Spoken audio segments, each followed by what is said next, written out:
Friends, good evening. Welcome to another SPTV News live stream. Now, as mentioned in the previous video, I'm going to be reading Jane Doe number one's full impact statement. This was the victim impact statement that was read during Danny's sentencing, where he received 30 years to life on September 7th. We're going to cover three things in this video.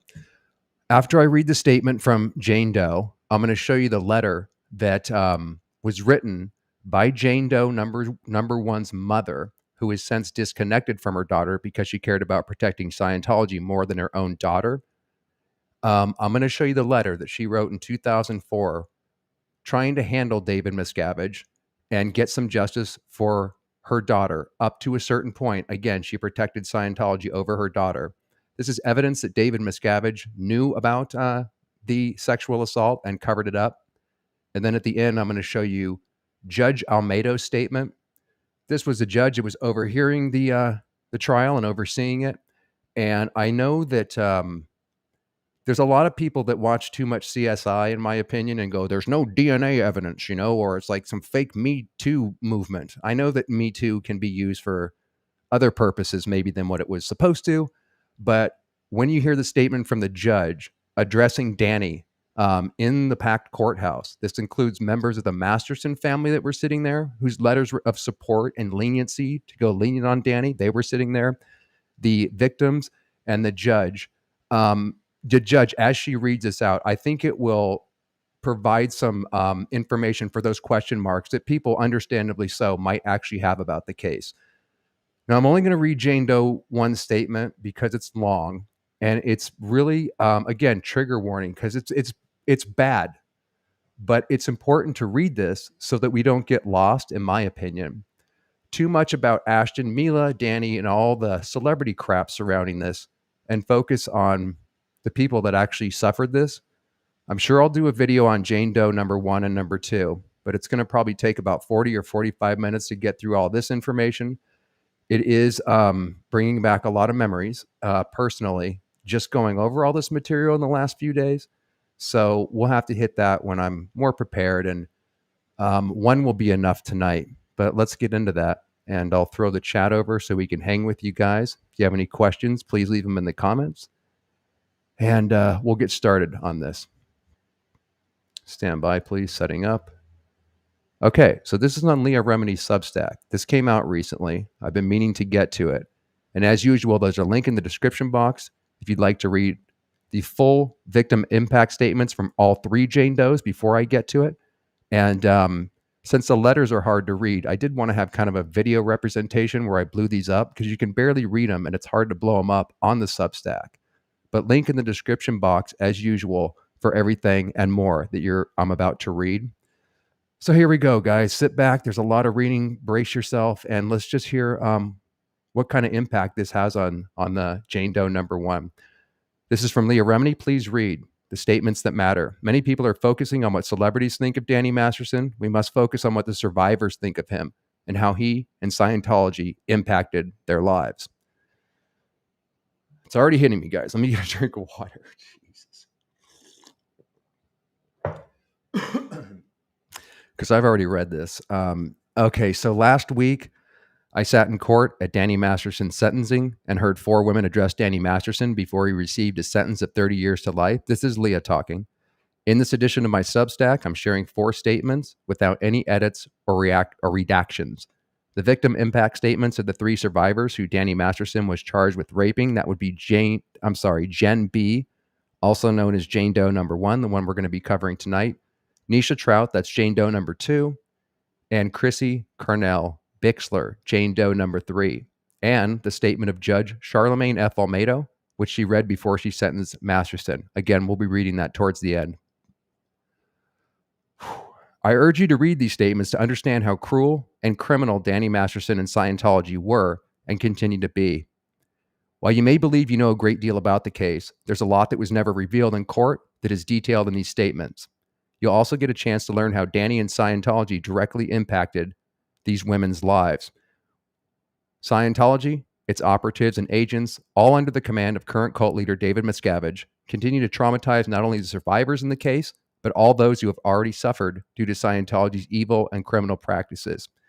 And you guys might know that Leah has a civil case going on for being harassed by filing the civil case. And she only filed that like a little over a month ago. Remember that while operatives are all Scientologists, agents for Scientology are not.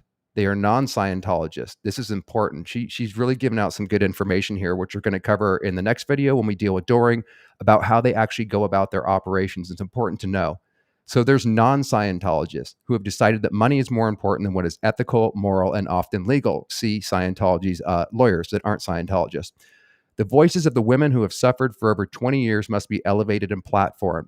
There's been a great deal of misinformation disseminated in the days following the sentencing by people in the business of protecting Scientology. And they are in full force right now, by the way, guys, because in the bubble world, I just want to clarify this really quickly. In the bubble world of Scientology, what they're telling Scientologists is that we're all SPs, Danny's going to get off, and it's a big campaign against Scientology.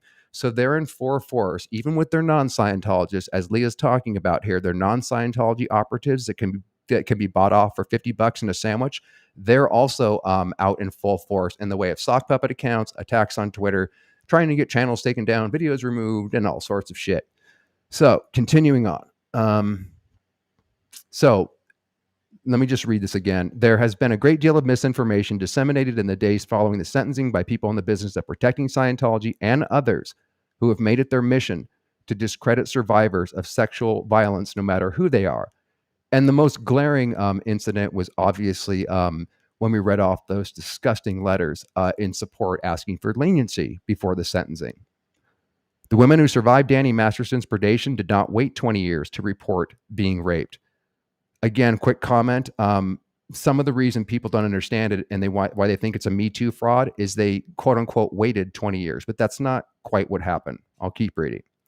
They reported that they were raped to their church, Scientology, which is what they were indoctrinated into believing they had to do.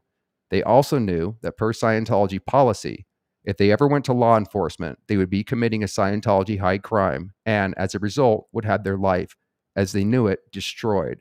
100% true. We've covered that in previous videos. Still, Jen B, that's Jane Doe number 1, went to the LAPD in 2004 and filed a report. Keep that date in mind when we hear from Jane Doe, Jen B's mother, trying to get Miscavige, the current leader of the cult, to fix it. So Jen B went to an LAPD in 2004 and filed a report, quickly suppressed by LAPD officers who were in bed with Scientology. 100% true. We'll be covering that in the future video soon. All 3 women went to the LAPD again in 2016 to report their rapes. The reports initiated the investigation that led to the charges that Masterson was eventually convicted on. While celebrities and public figures should be held accountable for their decisions, I'm sickened that many have breathlessly focused on what I see as low-hanging fruit. Preach it, exactly. I'm focusing on what these 3 brave women have said. Their stories and what they've experienced have been ignored for far too long. I hope you, particularly those in the media, will join me in this effort. So here's the victim impact statement read in front of Danny, who was totally emotionless. Carol Masterson and all the people, many of those people that wrote these disgusting letters, heard all the testimony. And the judge and everybody who was there at that packed courtroom. This is what she had the balls to say out loud. Victim impact statement of Jen B, Jane Doe number 1. Good morning, Your Honor. Thank you for giving us this time today. Thank you for letting me read this and allowing me to hear from my fellow survivors. 20 years. I was raped 20 years ago on my father's 55th birthday, April 25th, 2003. I love my father very much, and I still recall the last time I spoke to him and what he said. It was August 13th, 2010, my birthday, and he called to wish me a happy birthday. And the last thing we said to each other was, I love you. He passed away that weekend. I also recall the last time I heard from my mother and what her last words to me were. It was February 2020. She texted me and told me to never contact her again. She had warned me ahead of time. She wanted to see Danny Masterson brought to justice for raping me, but not at the expense of her religion, their religion. She explained clearly in text that she was coordinating with her Scientology handlers and their legal department, and she would happily cooperate and testify here in this court, but Scientology was not to be dragged into it. The church is more important than my own frickin' daughter. I added that part. She had firm rules, and I had to choose between cooperating fully with law enforcement, which was the right thing to do, and the courts, or shielding Scientology and keeping my mother in my life. To my knowledge, my mom is still alive, but not in my life because the defendant raped me, and I reported him to the police. That's strictly forbidden in Scientology. It's considered a high crime. And this past nearly 7 years after my case was reopened from my 2004 original police report, I fully cooperated in the investigations of the multiple rapes and victims that he was ultimately charged and convicted for. I have a letter from my mother's, and that's the part where the mother of Jane Doe 1 writes to David Miscavige trying to get it handled. We'll be reading that out after this. I have a letter from my mother's where she wrote to the leader of the Church of Scientology, David Miscavige, and demanded justice for me. Even if it was just the Scientology version of it, a different version of justice. I sometimes read what she wrote back then while I was still in the good graces of Scientology, back when I mattered. She loved me then, I think. She seemed to care what happened to her daughter. I read it sometimes on Mother's Day, or times just to remember how it felt to have a mom. I didn't choose to be born into Scientology in their rules, just as I didn't choose to be raped by Danny Masterson. I'm going to read a portion later for a different reason. Unlike the defense's attempt to have my case dismissed before the trial, because on a letter filed in this court from one of Danny's best friends, a letter that was not signed was utterly unverifiable. This man had passed away nearly 20 years ago. This letter that I will read later was forensically authenticated, along with the metadata showing that my mother had written it from her login.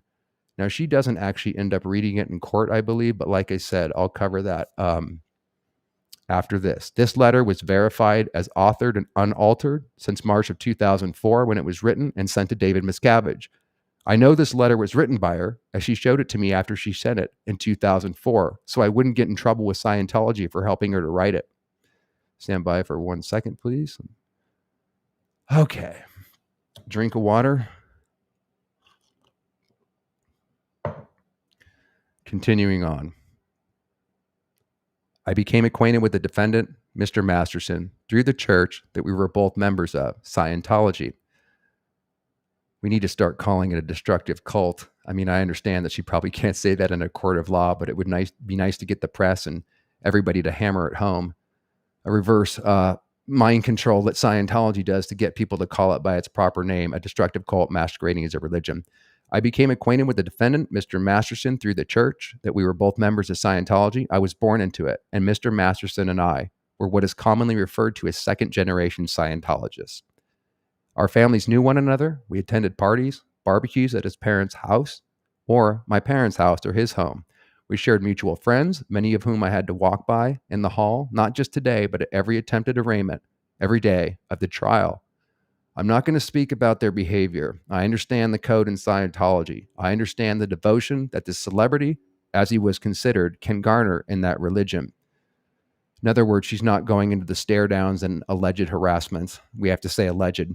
That was going on in the court while she has the balls to actually keep confronting this every day and actually pulling off a miracle of the conviction. We both went to Scientology schools as kids. It was the only community I knew my whole life until I was raped by Mr. Masterson. April 24th, 2003, I worked half a day, picked up my daughter from her school carpool, dropped her off at my parents' house. I then packed an overnight bag and went to my friend Bree Schaefer's house. Those familiar with the case, I'm sure will know who Bree Schaefer is. And if not, we've covered that in the past. She was Mr. here it is. Well, she was Mr. Masterson's assistant and a Scientologist. I just want to say something real quick when these names come up, like Bree, and we talked about Julian Swartz, who says we don't use the R word and was the ethics officer that pounced on these gals, and David Miscavige himself. If and when a conviction comes down, I know what my opinion is. What do you guys think? Should Julian Swartz? Should Bree Schaefer? Should all of these people that worked against these gals over all these years to pull off this miracle of a conviction, do you think if and when Scientology gets prosecuted, that of course David Miscavige needs to be put in jail? But what do you think? What about all the people that were a party to this? Were they under mind control? Can they claim that? Or should they also be held accountable because they had to work really hard and fight all of these flying monkeys and Scientologists that worked every ounce of their Scientology strength and mind control power to work against the very gal we're talking about here? Okay. So she was Mr. Masterson's assistant and a Scientologist. I got to Bree's house around 5:30, around 5 p.m. and sometime after midnight. So April 25th officially, I would end up being raped by her boss. After being drugged and raped and then waking up, I got dressed. I still don't recall what I wore out the door, Mr. Cohen, but I do know one thing you didn't ask me. I never could find my underwear. I know this because I got home, I didn't have any on. And I remember being upset and embarrassed about the idea that my underwear was somewhere at Danny's house. At some point, I recall making it downstairs that day to the exit of his house, to that front patio. Stand by. Here's another person that should possibly be dragged in as an accomplice if and when Scientology itself, and God willing, I hope that day is coming one day, the cult itself needs to be put on trial. I saw Luke Watson, Danny's best friend. Those following the case, again, will know his party in this. Luke ordered me to report straight to the Scientology Celebrity Center International here in Los Angeles to Susan. Susan was both the president of the Celebrity Center and Luke Watson's mother. Luke told me that Danny had been to Celebrity Center that morning. They were expecting me. Luke wouldn't speak or help me, even as I begged him. He just kept repeating the demand that I report to the president's office at Celebrity Center. I did not comply and instead rushed to where I had left my car at Breeze and then to my parents' house as fast as I could. That's all I could think about. That was my home. I was safe there. My parents were probably very worried. I should have been home hours before. I remember getting home sometime in the afternoon of April 25th, my dad's birthday. We had our big annual family trip to celebrate him. That was our tradition, and that entailed my parents flying about 12 of us to Florida to spend the week of his birthday at his favorite hotel. I recall getting home after Danny's home. Let me read that again. I recall getting home after Danny's house and slumping into the first chair I encountered. I was home. I wanted to be safe. I was in a daze. I stared into space for a long time. My mother was in a frenzy. There was about a dozen people, mostly family, coming in and out of the house. I just stared into space. I managed to get to the airport with my family that night and make our flight. That was a painful 5 hours as I sat on the plane, my hair still smelling of vomit. And the smell of vomit can remind me of it to this day. I guess Danny hadn't been very thorough when he attempted to shower the vomit off me before raping me. I never even packed my bag for that week-long vacation, and instead I wore my mother's clothes all that week. Yes, that was her bathing suit that I was wearing in the photos that the defense blew up and paraded in front of the jury saying, look at this girl in the bikini with the drink in her hand, smiling. Clearly, she wanted it. Clearly, she was a party girl. Clearly, she wasn't raped. Well, in fact, that girl in the photo was wearing her mother's borrowed bathing suit, drinking an iced coffee, and wondering how she was going to hide the fact that she was just raped from her family. That she was just raped by a fellow member of Scientology, the cult who proclaims its members to be the most ethical people on the planet. When we returned to Los Angeles a week later, I reported what Danny did to me to my cult, just as their strict policies demanded, and I was trained to, and as I was trained to do. And I followed these kinds of rules and policies my whole life. Indeed, I did too, my friends, and there's serious business when your family and your belief is on the line. We're told that L. Ron Hubbard holds our eternity at stake. We believe that. And it's not a joke to hold these rules and policies in mind above the real world rules and policies. There's consequences when you don't. I reported to a man named Julian. That's the aforementioned Julian that we've talked about. He was my ethics officer. And I'm not going to re-explain his whole thing like I just did earlier. It was very intimidating. He is tall. He sometimes walked around the building with a stick in his hand, and he seemed to take pleasure in reminding me and others why he was allowed to have it and what he was permitted to do. This was the man who decided what I could write or not write and made it very clear Danny was untouchable. And again, don't say rape. This man had the power in Scientology. He held the power to expel me, to excommunicate me, should he find fit. He made my life hell from that day on.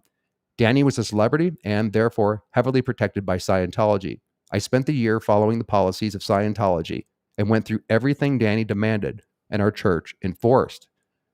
A year later, and tens of thousands of dollars from my bank account paid to Scientology for dozens of hours of interrogations performed by the staff on Scientology. Then one day in May 2004, and I'm not going to say specifics. I'll say I was told about a girl named Lily, and it took me to my core. And I had to say her name because that's what I was told.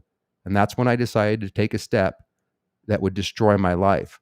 I knew Danny couldn't stop. So, and this is a huge, huge, brave move that this gal made, risking her family and everything to actually go to the police. Again, we've covered that in previous details, but it's no joke to take the heroic step that she did all the way back in 2004 and look at how long it's taken to get justice. So I reported my rape to the LAPD in June of 2004, but before that, there was a meeting I was to attend with my rapist.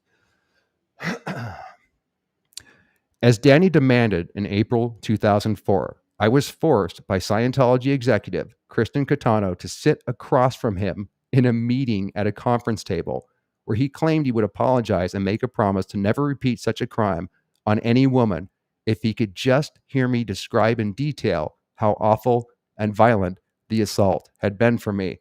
Now, when we read the rest of this, I would suggest that this is a sociopath, totally my opinion, because as you can see, he's not trying to get her to explain so he can apologize. He was fucking getting off on this shit. He liked doing this to women. Okay. Carrying on.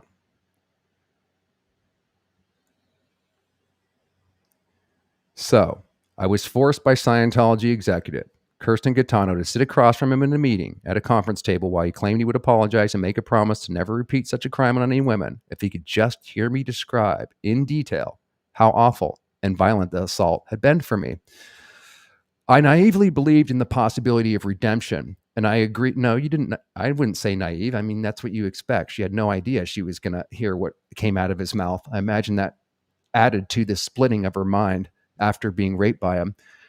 But not only that, but now he's getting off on it. I naively believed in the possibility of redemption, and I agreed to speak about the whole ordeal. However, it soon became clear this wasn't real. The defendant, along with his friend Luke Watson, turned the meeting into a mockery. They laughed and treated the situation as a big joke, showing no genuine remorse with no intention to change. It was heartbreaking, the realization that the defendant's callousness and lack of empathy and everything I said made no difference.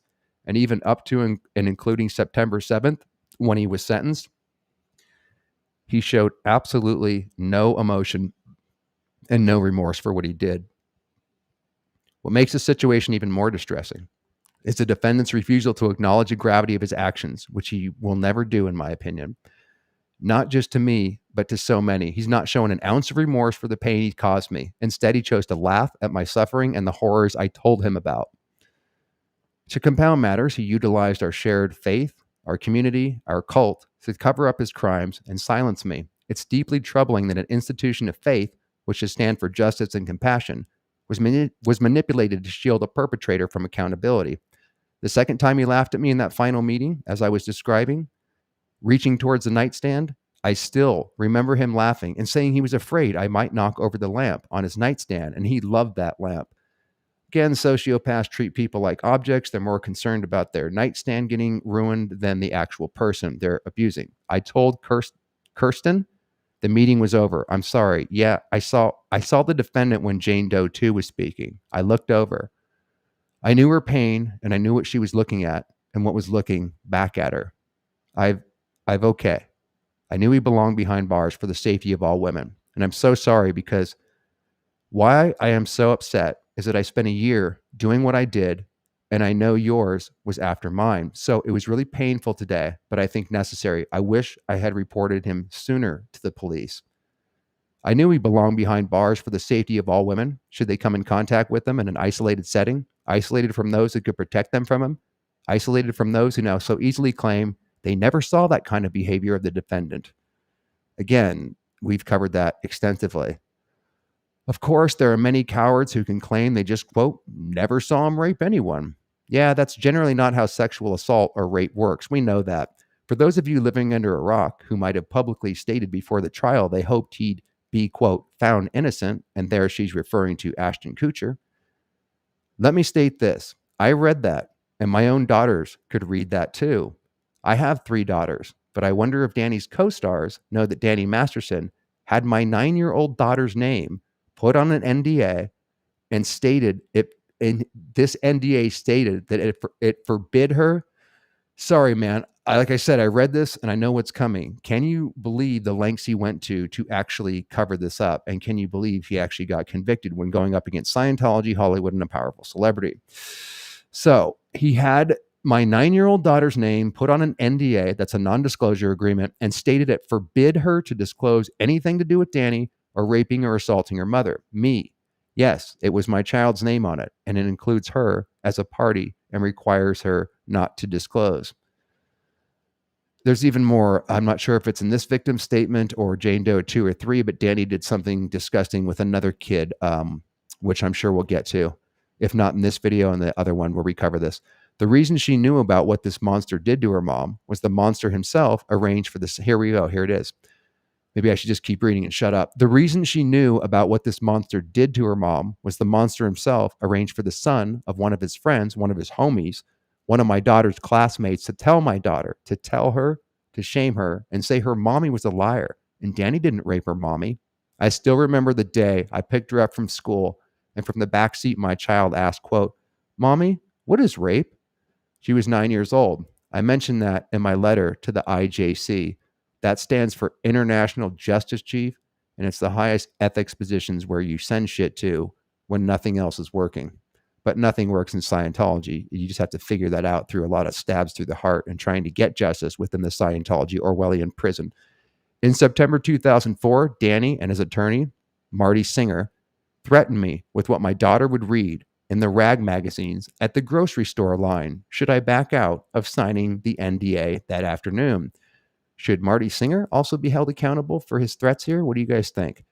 How do I know it was Danny who arranged for my daughter to hear about the rape? Well, Danny came to the meeting with Kirsten from Scientology, and he opened up by admitting that what he did with my kid was just taking it a bit too far, and that the church had him put money in my daughter's name to receive Scientology counseling to help her with her emotional upset. Holy shit. I refused. None of this is surprising to me, guys, by the way. I understand the mindset, but it must sound absolutely crazy, and it is to outsiders that haven't been in this Truman Show. Carrying on. He smiled when he explained that he bought the little boy's entire box of fundraiser candy bars in exchange for that message being delivered to my child. That was like $100. It wasn't easy. Every step of the most recent police investigation into the crime of the past 7 years, it's been filled with attempts to silence us all, to intimidate us, and even obstruct. Danny had his attorney, Marty Singer, let me know I was in serious breach of the NDA that I was forced to enter into 20 years ago. The NDA explicitly stated that it had to do with rape and assault, not just an NDA, and all the steps I must take to make sure Danny and his team knew if law enforcement ever came sniffing around this whole crime, or if I intended to initiate recontact and I was to send a certified letter to an address to Marty Singer. Well, I'm here today to say that I did not govern myself accordingly. I went to law enforcement, I did not notify you, and I have no regrets. And about that NDA, the same man who had my 9-year-old daughter included by her full name in a rape cover-up NDA didn't have the nerve to use his own name. Danny used an alias, David Duncan, a true coward and heartless monster. Testifying in court today was not easy. From day one of his appearance in September 2020, he packed the halls with his neighbors and so many of the people who covered for him, not least, undoubtedly, many Scientologists, to intimidate her. There was a South African man who assaulted me when I was teen training in Scientology headquarters in Florida. He came to the court despite my protest, and he was aware of him. And he did what he could to intimidate and harass me. There was a defendant's sister in the bathroom. When I had my panic attack on the stand, I remember when this happened, and it was absolutely horrible, by the way. I mean, you got to read the transcripts if this doesn't communicate. She could barely get through her testimony, and they had to stop because she had a panic attack. Can you imagine being in the courtroom with your rapist and everybody sitting there and trying to have to recount this after all these years of trying to get it to actually come to court finally?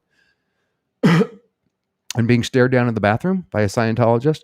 When I had my panic attack on the stand and I ran to the bathroom with my DA advocate, Rosario, she was in the bathroom, but we didn't see her feet. The room was cleared for jurors, we thought. I pressed my face against the tiles, and I screamed into the corner of that bathroom, into the white tiles, quote, I can't breathe. I can't breathe. I can't breathe. I can't breathe. I can't do this. I started splashing water on my face. It was pouring down my face and hair.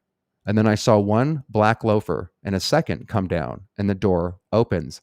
And I recognized a girl smiling at me. And Rosario looked at her and said, we have to leave, and pushed me into the hallway because she didn't have the space or grace to give me that space. With my face wet, my hair disheveled, that's where I went. I don't know if this is a game to them, but this is a real court. It's not Celebrity Center. You frickin' preach it. And by the way, those letters that we read and all the other bullshit, they actually think in this mind control setting, and I understand it, I don't, because I was in it. They really think that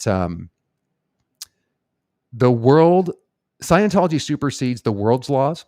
So they think that they can get a committee of evidence, this bullshit thing they use in Scientology that's very Orwellian and gets you to cough up your crimes.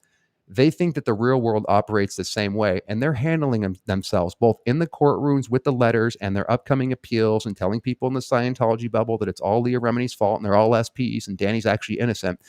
They truly believe that the world operates like they do in Scientology, which maybe accounts for a lot of the tone deaf information that you hear here, just to make sense of it, because it must sound so crazy to outsiders. And again, it is.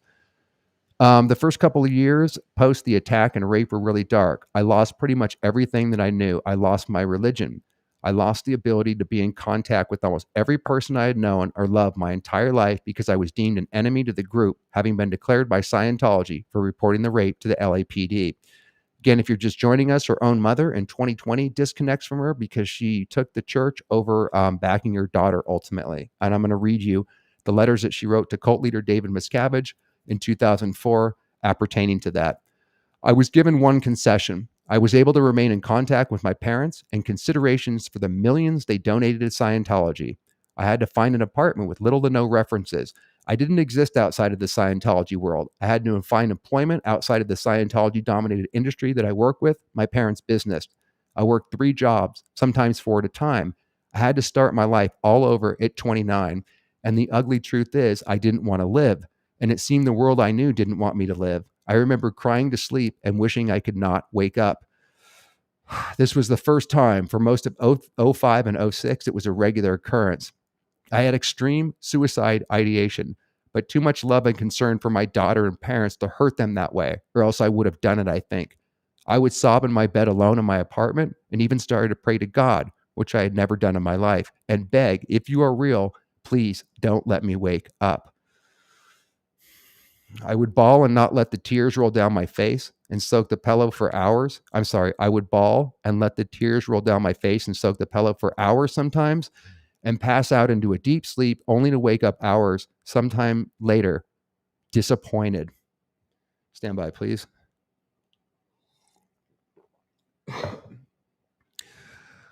I really thought it would solve all my problems for everyone, and my daughter could have her friends and school and life back should I pass. I'm here to say that I overcame that, and I hope anyone who ever feels that way knows they can get help and that things do get better. While I've not suffered from that for over 15 years, I carry the scars and I may or may not ever really get over them. I spent the last 20 years with the super extreme fear of the dark. It can be so much of a social handicap, an issue for others around me. I need a nightlight. I prefer all the lights on in the house. If given my, I'm not sure what that word means, my friend, if given my druthers, if the lights are out and I can't see a light or a guiding light, I wake up very disoriented. If there's no light in the room I fall asleep in, I can wake up in either fight mode or flight mode if my husband should accidentally roll over or touch me. He knows I sometimes hide in the closet. He has to repeat, it's me, it's me, it's me. He can see my eyes when it finally registers and calms down. I can't believe I'm saying and sharing these things, but they are what I believe needs to be considered about the true or sometimes hidden effects of forcible rapes.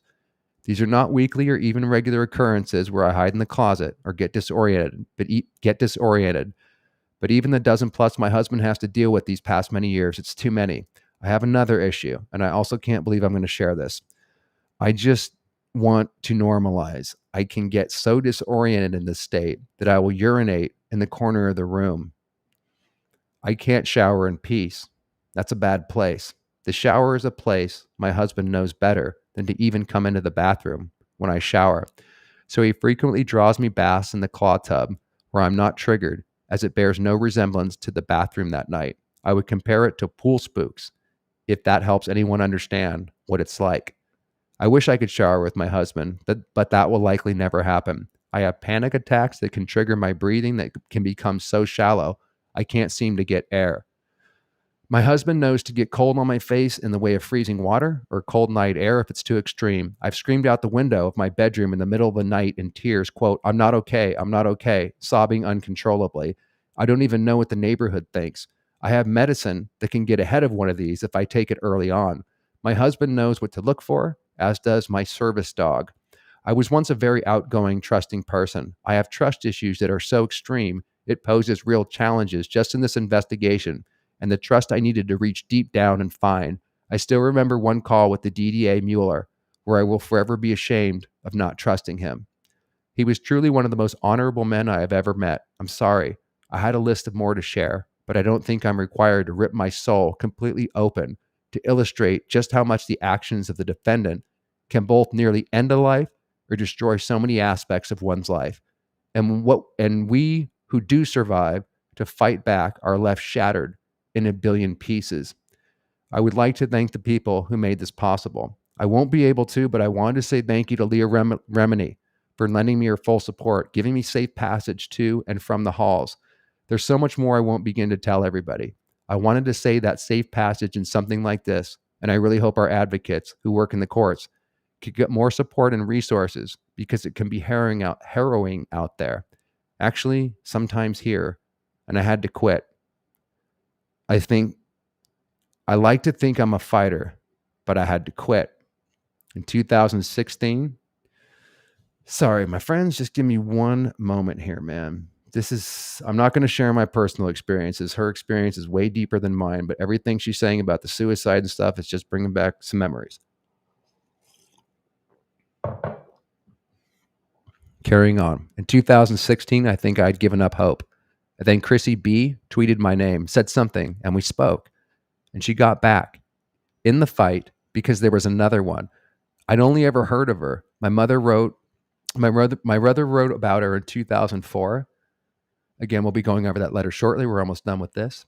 And I have a copy of that report. So to anyone who dares to say anything about this woman and what she shared, they can come up to me and get a copy of this report. And it's also forensically researched. And my mother, a Scientologist in good standing, talks about Bree, that would be Bree Schaefer, laughing at her being sodomized by him when she passed out drunk. That's January 2004. So sorry, Leah's not behind this.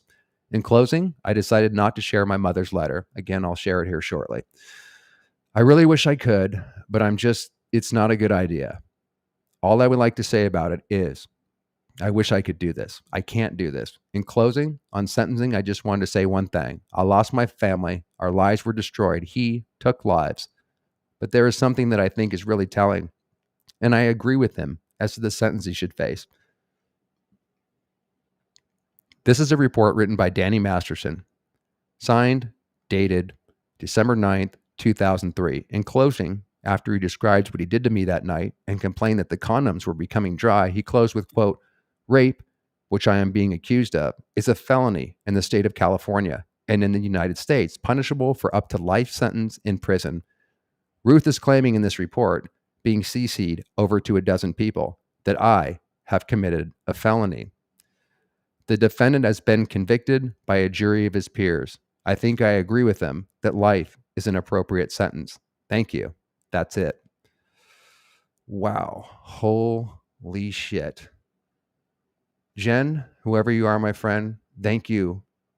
A lot of us are having vicarious, I'm just using a Scientology term here as a joke, wins and gains because of the balls that you had to pull off this miracle.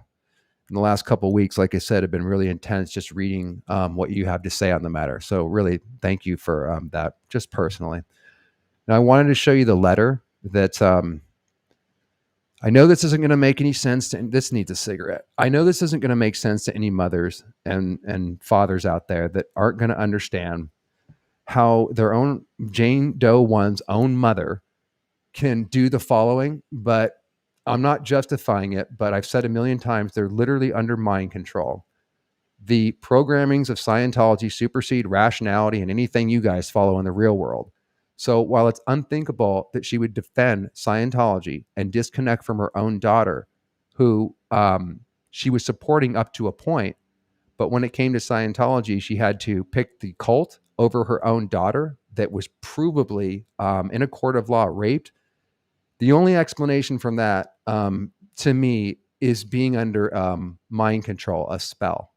And we've broken that down massively on this channel. So here's the letter that in 2004, let me just explain something real quick. This isn't dissimilar to indie Scientologists. This gal's mother still believes in Jane Doe one's mother still believes in the tech, still believes that she can get justice within the Truman Show bubble of the cult, and hasn't gone the full way out, like we've talked about on a video called The 10 Steps Out of Scientology. Her mother's around step 3 or 4. You have to get out of the whole thing. You have to get out of all of it and realize it's all a con, but that can take a long time. So you often have to get many stab wounds, no pun intended, to get disabused of the idea that there's any justice at all in Scientology and that it's rigged to not serve justice on purpose. But if you still believe in the tech and Hubbard and you think it's just Miscavige, it can take a long, long time, sometimes a lifetime, to actually figure out that the whole thing was a scam. And hopefully that can explain what I'm about to read here. So this is the letter that she wrote to Miscavige in 2004, acknowledging that her daughter was raped, trying to help her out, but again, within only the justice of Scientology itself, which leads absolutely nowhere. And she decided to disconnect from her daughter as a result, rather than see through the whole scam. So let me make sure I got the right letter here. Stand by, please. Okay, again, link in the description box, guys, if you want to see any of this stuff. But I'll just read this real quick, and then we'll read Judge Olmedo's statement, and then we'll roll out of here. So this is March 11th, 2004. This is written to RTC, Religious Technology Center, specifically here to David Miscavige. And as talked about earlier, his address is 1701 Ivar Avenue, Suite 1100, and that's in Los Angeles. I'm going to try to translate this Scientology gibberish as much as possible because she's talking in Scientologese. Dear Sir, on January 26, 2004, I wrote the enclosed letter to Tammy Wyckoff. I did not hear back from her or even an ack. That means acknowledgement. The data I wrote up was horrible and alarming, but the problem is that it was, and it is true. I knew no one wanted to hear and confront this cycle, but it had to be confronted. Then, just 2 days ago, I wrote her a second letter expressing my appreciation because I believed that things were going to get resolved and standard tech was in. After speaking with my daughter Blank and getting updated on the latest, I'm afraid that things here on the ground appear to be very squirrely. My daughter was raped last year. She disclosed it to the AO, that stands for Advanced Organization, where they deliver the confidential OT levels. She went into session and disclosed to her auditor at AO. She told her friend Blank, and he emailed CCI, that's Celebrity Center International's chief MAA, that's Master at Arms, that's their ultimate, ethics officer, about the rape, and never heard back from the chief MAA at CCI.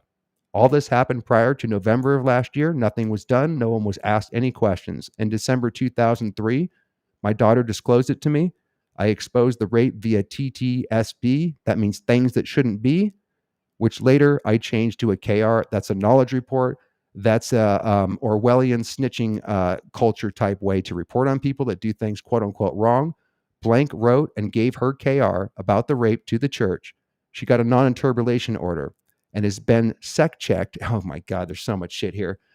And it's been sec-checked ever since. So long, let me translate that. She wrote a knowledge report, which is the Orwellian snitching culture write-up that you do even to your own family members.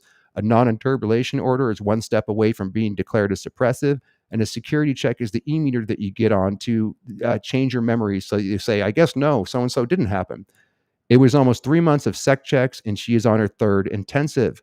Danny Masterson and Luke Watson, his co-conspirator, continue with their lives. In fact, Luke today is off at LMP's tour bus with her. This is whom she needs on her lines. 4 days ago, March of 2004, Danny Masterson and Luke Watson had their first metered interview, and much of their knowledge report they admitted was false. They were ordered to security checks. I had hope. Since then, Danny and Luke have had their first and only security check session. The following data was knowledge reported by the auditor. So here we go. 1, per Luke, it was true she was very drunk on something. 2, per Luke, he refused to shower her because he had 2D. That means flirty flows for her. Per Luke, Danny promised not to do anything with her because of her condition. Here's the next one. This isn't too long, so we'll be able to get through this. We're almost done. But this is good to have some video evidence up here. And maybe you guys that know what's up can look into some of this, because provide some comments and more leads, because I think this is a pretty damning letter. 4, per Luke, he did not let Bree, Blank's friend, and Danny's assistant on the property while Danny had Blank in his bedroom. Per Luke Watson, he now claims that he heard noises, in parentheses, not sexual moaning and panting as earlier reported in his knowledge report. 6, per Luke, he and Blank had a real theta calm that night. Theta meaning happy, whatever. I was going to say high tone, but I don't want to use Scientology nomenclature. That means they had a really happy, joyous communication that night, which totally conflicted with his earlier knowledge report. 7, per Danny, she was very drunk. 8, per Danny, he was sexually aroused while in the shower when he looked at her behind, which contradicts his graphic knowledge report. 9, per Danny, she hit him while in the shower. 10, per Danny, she was all of a sudden sober because he showered her, so therefore it was all of a sudden okay to have his way with her. In parentheses, I believe that conflicts. Again, she's speaking out of the mind prison of believing in LRH technology, so this is why this gibberish comes out. I believe that conflicts with L. Ron Hubbard tech on how to sober up a drunk, and I do not believe that there is a medical doctor that will agree with Danny on this justifier. Number 11, per Danny, he ate seed, that means controlled, her to his bed and went into his bathroom. In parentheses, what for? Condoms? 12, per Danny, when he returned to his bed, she made her, quote, move on him, not the other way around.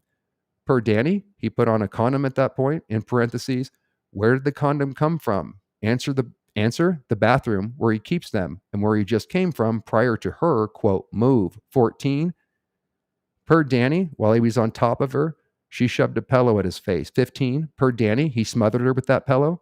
In parentheses, he could have killed her. Again. 16, per Danny, she grabbed him by his throat. Per Danny, he strangled her by her throat. Again, he could have killed her. 18, per Danny, she was grabbing things off the end table. Per Danny, he asked why she was doing this, and she said she was going to hit him with them. Per Danny, he grabbed both her hands and restrained her. Per Danny, he told her not to tell others about this. That's the classic line, isn't it? 22, per Danny, he did all the above while having sex on top of her. Per Danny, this was the best sex he ever had. And to make sense of that, again, if he is indeed a psychopath, which in my opinion he is, he fucking got off on doing this to women. In parentheses, which is further proved that it was an okay activity with a great justifier. He is in session. That means getting auditing. He sees nothing wrong with his activity. We have not gotten to the Sherman tank. 24, per Danny, he did all the above to her because she interpreted her violent actions towards him as an invitation and request to have it done to her, not as an act of self-defense. Again, I think you can only understand that in the mind of a psychopath, where she's fighting him and he actually is getting off on this and could possibly, for real, see it as an invitation. Oh, she's just being rough. 25, per Danny, they had aggressive sex 9 months earlier with her. Another justifier. 26, per Blank, the only aggressive thing that happened earlier was when Danny tried to sodomize her, and she made him stop, which she had to go to the doctor to handle things. 27, per Danny, she was never unconscious. Another justifier. How does he know when he had a pillow over her head or when he was choking her, she's lucky to be alive? He could have killed her. And here's the final piece of that thread. I believe it's the final one. Maybe we have one more, but this isn't too long. So this is number 28. Per Blank, he left her in the bed. I think that should be alone rather than along. So he left her in the bed alone, and I told her not to move. She was so afraid and confused that she went and hid in the back of his closet. To date, she does not have memory of most of Danny's version of what happened. That's what happens when you get raped and traumatized. Your mind splits, and it can take forever for the memories to actually resurface. She kind of remembered being choked, but not enough to write it in her KR. But now he has confirmed her memory. He probably did that on accident. What does Shane, the chaplain at CCI, this is the chaplain, the person that handles these things at CCI, Celebrity Center International here at Los Angeles. What does Shane, the chaplain at CCI, want Blank to do now that the above extremely gross, graphic, disgusting, repulsive, justified rape data is admitted to by Danny? Well, he wants him to, one, read again, friends, to make sense of this. Everything's handled internally. Scientologists in good standing do not report on other Scientologists in good standing. Crimes to law enforcement. It's all handled within the world within a world and law within a law within Scientology. So this is Danny's handling, recommended by the chief ethics officer. One, read references why people cannot remember things. Overts. Two, take a look at the unconscious part and see if anything comes up after the reading assignment and tell him about it. Do you guys see the perversity and disgustingness of this tech and what is being asked here? Three, meet with your rapist Danny alone in a room, but security would be right outside the door because Danny, the rapist, wants to talk to her. About what? Don't know, but it's case gain for Danny because he wants to get in communication now, where before he wasn't even willing to see her.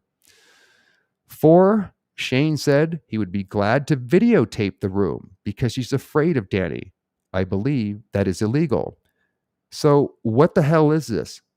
Again, this is the mindset of a programmed Scientologist trying to get justice for her daughter, but she sent through her daughter under the bus in favor of defending Scientology. LRH would have thrown Danny on the meter first thing and would have, within minutes, not months, got the data from sicko Danny and would have thrown him overboard immediately. That would be justice. Then he would have handled Blank and any others involved. I do not know what to say. Blank could be dead today, and we could all be confronting the fact that a Scientologist murdered another during a bizarre sex ritual. The media would have had a field day with this. It's a very good point she's making. She's lucky to have survived this to not only tell the tale, but actually convict him. Blank has been being called a liar and under the threat of a committee of evidence and expulsions for months. And now that we know the truth and cannot slip and slide around it, we want her to get in communication with Danny. That's not even close to standard ethics tech. She's being regged, that means hit up for money, on the fact that it's good for Danny he wants to get in communication. And he has had, quote, case gain. That's everything in Scientology. And that means as long as you get on the meter to get off all your bullshit, then it's all good with everybody involved, even if it's a rape. It can all be handled with standard tech. But on the other hand, Blank, we want to sec check some more, you evil woman. And we, of course, cannot lift the squirrel non-interbulation order. This is the order that the Jane Doe one was given to not interbulate Danny, her rapist, because it's all best for us, i.e. best for Scientology. It always circles back around to Scientology. It's very interbulative, that means upsetting, to me to think that Shane and the person running this cycle, OSA, that's their intelligence agency and dirty tricks operation called Office of Special Affairs that Mike Rinder was the head of for 22 years, and whoever else knows the data that came out of Danny's mouth is so reasonable and has such a low confront of evil that they want Blank to be in the same frickin' room with Danny alone. Or the second scenario is even more maddening, that they know the truth and will go to any lengths to invalidate, harass, and try to get Blank to perjure herself so that their celeb can walk scot-free. Blank would never be believed again. And Blank, I believe here is the Jane Doe one's name, but she's only going by Jen, so it has to be blocked out. Blank would never be believed again. This is their discrediting campaign as part of them, Scientology and associates, getting her to ever even come forward. They tried to scare the shit out of her and intimidate her. Blank would never, and discredit her. Blank would never be believed again, and she would be total bait for any sicko weirdo. Where's the L. Ron Hubbard policy? Where's the Justice Code? Celebs are exempt from these codes? To Jane Doe's one's mother? Yes, that's correct. When will we demand that INT orgs, that's international orgs, apply standard technology? Again, her mom is absolutely lost in believing in the tech, hence the oddness of both protecting her daughter seemingly and also not understanding that Scientology should also be looked at by her. In my first report in November, I said there's an SP, that means suppressive person. Amongst these people of friends now, I have realized that an SP is also somewhere in Celebrity Center or above for this much squirreling to be going on. For so long as LRH says it is at or near the top. Again, she believes in LRH and can't see what's going on. You're not supposed to get justice within Scientology. That's not the way it actually works. It's the opposite. I'm not very trained. I have not done the PTS SP course. That means potential trouble source / SP, where they indoctrinate you to remove anybody out of your life that dares challenge you about being in Scientology or that is hindering your, quote, spiritual progress. PTS SP course, my viewpoints came from my ability to perceive the LRH tech I have read or listened to and my past experiences. What I have to say to you, sir, this is David Miscavige she's speaking to. This is evidence, therefore, of his cover up. What I have to say to you, sir, is not going to be well received, and I could be totally wrong, but I don't think so. In view of the above insanity, I feel I should at least communicate this. I do not know anything about this person, and I have no data I have seen, and I have no data. I've seen CO, CCI 3 times, speaking during graduation. He makes my skin crawl. If it was my org, I would investigate him thoroughly. There, I said it. May God have mercy on my soul. Just kidding. This part's blacked out, and as we hit the end here, this is what Jane Doe's mother finishes off with her letter to Miscavige. Sir, I think you need to send in reinforcements to Celebrity Center International. Blank's illegal non-interpolation order needs to be lifted. The field needs to be handled on all the black public relations that has been spread about blank and us. That would be Jane Doe 1, I believe. I need to get acknowledged and eventually briefed. This is not too much to ask for. Looking forward to your letter. Now, hopefully, some fucking sense will be knocked into this gal's mother. She will sooner rather than later suss that it's all a con. But I also understand where she's coming from because she sounds like she's legitimately trying to get help within a world cult of Scientology for her daughter. But because, as we've talked about many times before, you really, in my opinion, have to suss it's all a con to get this fucking mind virus out of your mind to start thinking clearly and stand up for your own fucking daughter. So I wanted to read, if you're just joining us, we covered 3 things tonight. We read Jane Doe number 1's full victim impact statement. We just showed you the letter that proves that David Miscavige has been covering this shit up and the mother selecting Scientology over protecting her own daughter that was raped by Masterson. And the other 2 Jane Does, link in the description box if you want to read them. We'll probably cover them in a future video. I just have to get around to it. The third and final thing I want to read is Judge Olmedo's statement, giving a really good summary of any of the things that people that haven't been following this case might say, well, why did they wait 20 years and this and that? There's a lot of reasons why people might not actually understand this case. So this is what fucking Judge Olmedo in a packed courtroom looking right at Danny and everybody, the press and everybody actually said to him. And it's really powerful. And it also pushes aside and disabuses anybody that Danny's a victim or they made a mistake by convicting him. So let me show you this in closing. If you have any questions, throw them up now with the question marks. I'll blaze through them if we have any. And then we'll see you soon tomorrow as we talk about Jason Doring. Okay, so let me pull up Judge Olmedo's. This is the victim impact statement. Again, link in the description box if you'd like to read it, of Niesha Trout, Jane Doe number 2. And then we have Jane Doe number 3, which is Chrissie Carnell Bixler following hers. Victim impact statement of Chrissie. That's Jane Doe number 3. And then here at the end is the very potent, powerful, and concise message that Judge Olmedo delivered to Danny Masterson. So, statement of Judge Charlaine F. Olmedo before she sentenced him to 30 years to life in prison on September 7th. That was what, a week ago? What are we on for? Yeah, this is last week. This is what she said. Mr. Masterson, I know that you're sitting here steadfast in your claims of innocence and thus no doubt feeling victimized by a justice system that you feel has failed you. Again, there's going to be a massive appeal. Scientology is going to use everything in their mother because to appeal this, because they feel the way that Danny feels. He's never going to be able to accept the fact that he feels he didn't get absolutely shafted by the system, and that these gals are out of line. So, I'm sure you're asking yourself, how can you be convicted of a charge of sexual incident occurring 20 years ago based on the testimony of a woman that you believe is disgruntled and has a vendetta against you. But you were not convicted of the testimony on one person, although the testimony of one person is sufficient evidence to sustain a conviction. And you were not convicted based upon rumors, innuendo, gossip, or speculation. You were convicted based upon the testimony and evidence that 12 people from the community found to be credible. You were convicted because the victims testified about what occurred back in 2001 and 2003. I'd like to reiterate here that there's many other victims who have come forward, but these were the only ones that actually, alleged victims that came forward, but these were the only ones that actually were brought forth. You were convicted because each of the victims reported the rapes to someone shortly after the rapes occurred, also back in 2001 and 2003. Jane Doe number 2 told her mother and friends, thus reporting the rape. Jane Doe 1 reported the rape to Scientology officials and also wrote letters to Scientology's International Justice Chief reporting the rape. If you're just joining us, to reiterate, that's the highest justice. That's the last place that you go to when you find out that you're not getting justice anywhere else. That's who you send it to. And then often you finally realize you don't get any justice at all, even at the International Justice Chief. And hopefully that can be your wake up moment to the fact it's all a scam.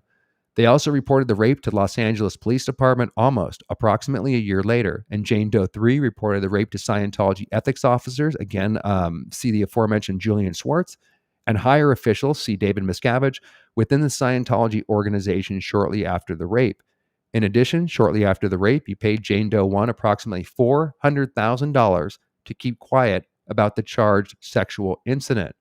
And while she may argue that whether you believed her story was true or not, you just didn't want the bad publicity, she was seeking money from you. Close to $500,000 is an awful lot to pay for the silence about an incident that you claim never happened. Jesus, mic drop on that one. The events as relayed by the victims were similar to each other, and during the time that victims told other people about the rape shortly after the rapes had occurred, the victims were still Scientologists. They had not left the organization yet. So, the argument that they only colluded with each other decades later after leaving Scientology to get money from you does not make sense in light of their earlier reporting, nor does it diminish the truth or impact of the earlier statements made at or near the time of the rapes when they had no motive to, that should be lie, not life. I got to write to Leah and have her correct some of the spellings here. These gals had no motive to lie, retaliate, or gain money. In addition to what I have just mentioned, there was further testimony and evidence presented at trial. And after hearing all the evidence, the jury from the community found you guilty of counts 1 and 2 by proof beyond a reasonable doubt. Mr. Masterson, look at me, boy. You're not the victim here. Your actions 20 years ago took away another person's voice and choice. Your actions 20 years ago were criminal, and that's why you're here. Ultimately, one way or another, you have to, although I highly doubt this will ever happen in his head, you will have to come to terms with both your prior actions and the subsequent consequences. To quote Martin Luther King, holy shit, the judge is like pulling out all the stops here. The ultimate weakness of violence is that it is a descending spiral, begetting the very thing it seeks to destroy, i.e., karma always bites you in the ass, doesn't it? As to count 1, a violation of that penal code, I order Mr. Masterson to be imprisoned in state prison for a term of 15 years to life. As to count 2, also a violation of this penal code, which I won't read out. I order Mr. Masterson to be imprisoned for a term of 15 years to life. I order the sentences to run consecutive. And hey, Danny, if it's any consolation, the total sentence is 30 years to life with actual custody credit. He gets 100 days of credit and conduct credit for 15 days for a total of 115 days. And if by some miracle he does get out on appeal, I still shudder that I don't think, of course, that that's going to happen. But man, Scientology is just going to really, I think, go to work on this. So anyways, that's all I wanted to cover. I'm like exhausted. Tomorrow, like I said, I want to talk about my really good friend in the cult who we've talked about before on the series, the Raising a Secret Society series about Jason Doring. His father passing today. I know how that feels. My father passed a few months ago, and I just want to talk about that. And that will lead into the video showing how Scientology does in fact get members of the LAPD and the Clearwater Police Department in their pockets, how they're allowed to cover up these things for so long, and how they can get others to be bought off or go along with it. So, did you guys do? Let's see. There might just not be any questions. Even if you have a comment to make, please put those question marks because we're not monetized. I can't see any super chat. We don't do any super chat shit. If you have any questions, it makes it really easy to scroll through these things. Cut the airtime down and look for those goddamn question marks. Okay, but you guys don't have any. Thank you, man, because I'm absolutely beat. It's been a long day. Like I said, I'll see you tomorrow. We'll talk about Jason. We'll go deeper into this. Oh, one thing I wanted to say about that. I might test out tomorrow with Jason because I want to show a clip from Celebrity Center at the Celebrity Center Christmas stories. This is key to how they actually get the PAL or Police Activities League into their pockets. But for copyright reasons, I might use this video to test out tomorrow to see if we can do the kind of cover-up video to show you how all this works.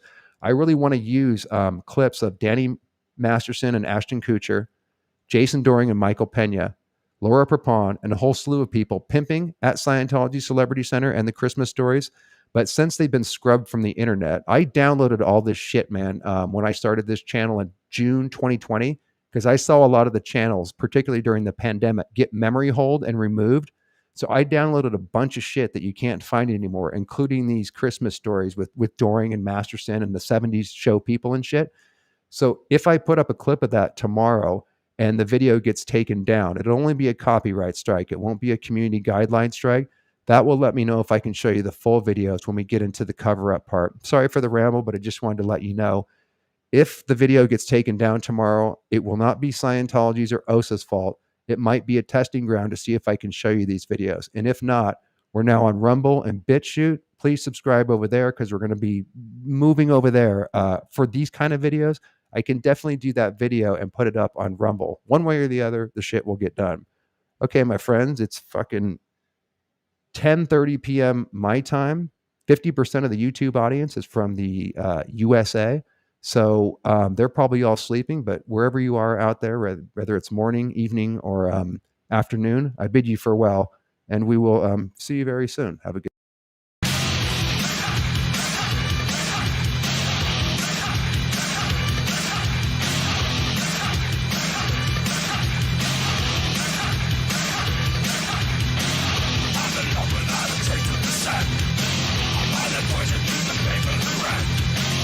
physical labor, and intense ideological study are used to break the subject's will. Or is that the case?